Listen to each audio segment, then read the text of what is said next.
Air signs. So Valentine's Day, the first one I'm going to read is a love letter to us.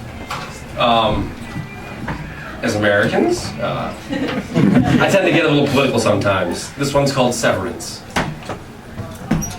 You're cut off.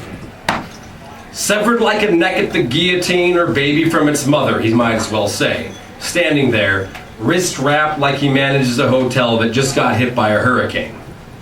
Severance, he calls it. 5 of us stayed for security purposes.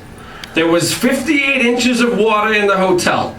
That's over the stairwell and 6 inches in the lobby. Banquettes floated by the pool table in the restaurant.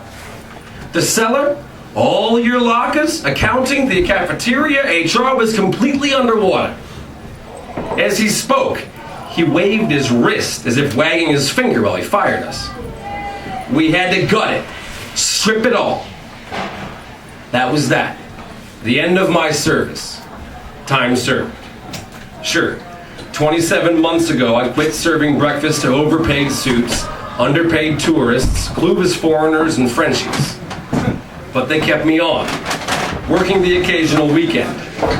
Cash in my pocket, my first friends in New York, and a family of hundreds made it easy to convince me to stick around, even if just once a month.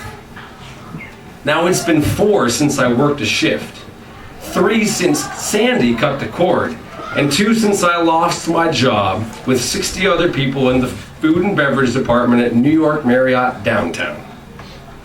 They waited a month to fire us, directed us to unemployment and compensated fairly, but I reiterate, they fired us less than a month after Hurricane Sandy. 2 weeks later, a sick reflection of the state of our nation massacred an elementary school in Newtown, Connecticut. We're still pointing fingers at everything. Bullies, guns, parents, movies, games, music, except the real problem. We're objects. To the owners we work for, friends we tally, and people we call networks, we're nothing but numbers. Objects of competition, atomized in isolation. Just another to beat for the job, the wife, the kids, the car, the house, the dog, and the gun collection. Symptoms, not the disease. The sickness is quantifying. There's a difference between quality, value, and worth in descending order, but not people. We're equals. Only we've built a system to measure, label, and quantify ourselves by what we own, how much of it, and who we know, instead of qualities like character, work ethic, and empathy. We're nuts and bolts in a broken machine, all the easier to use, abuse, and dispose of than the whole thing. How we see each other reflects us, though, till we resign to being nothing but numbers ourselves. And that's a lonely, lonely life indeed. Marriott sold me on the corporate fantasy of family and labor. Then they tore us apart. Such a system that severs its progeny indifferently, cuts its kids from its teat and scatters the litter for the sake of the bottom line is inhumanly violent. What else can we expect but more of the same in places like Newtown, Aurora, and Columbine? There's no point in blathering on and on about how rank and sadistic our culture's gotten.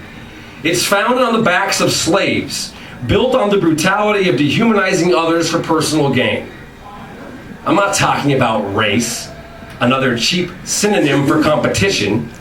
I'm talking about the very heart of hierarchy and the art of control.